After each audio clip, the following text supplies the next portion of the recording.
G'day guys, come along and make the juiciest smoked beef brisket ever with me. Now luckily for me, I've got my own private brisket dealer. He goes by the name of Randy Andy Sanchez, and he hooked me up with this 7.2 kilo monster of a brisket. Just like my beef ribs, I don't like to trim too much of my fat off. I just take a bit off to chuck in this little ceramic dish to create some beef tallow with that we'll use later on. I'm using Lane's barbecue brisket rub for this. I use Lane's products for everything barbecue. They are absolutely incredible. Don't forget, in barbecue, we pat our meat. We don't rub it.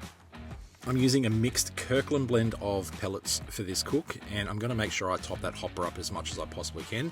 It's going to be a long cook throughout the night, and I don't really want to get up to check on the hopper. I've got my smoker set to 110 degrees Celsius. The brisket's going on now, and it's going to cook for around 8 to 12 hours, however long it takes to hit that internal temperature of 80 degrees Celsius. That's my Meter Pro, which I'm going to use to track the temperature. So it took 11 hours to reach our desired temp of 80 degrees internal. I've got some nice bark formed on there. It's now time to wrap it in our peach or butcher paper. Now my life depends on me not ruining my fiance's outdoor furniture setting, so I'm using a towel provided by the Langham on the Gold Coast to go under this butcher paper. Now it goes back into the smoker, fat side down, and we're going to leave it in there for 6 to 8 hours until it hits 95 degrees internal. It took 7 hours to reach that 95 degrees internal, and now it's time to let it rest for a minimum of 2 hours. I've just put mine inside a dry Yeti. It stayed piping hot in there for 3 hours until we're ready for dinner. And I've just poured a little bit of the tallow that we prepared just to make it extra juicy, and put some other towels on top and packed it away.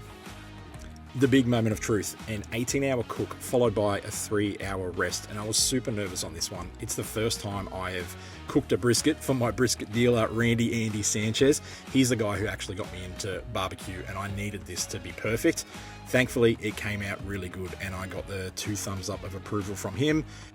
We had an absolutely fantastic dinner and served these on brioche buns with coleslaw and a couple of sides. Travis, well done. You wore an apron this time. Next time, let's focus on maybe looking at the camera a little bit more. Thanks, guys.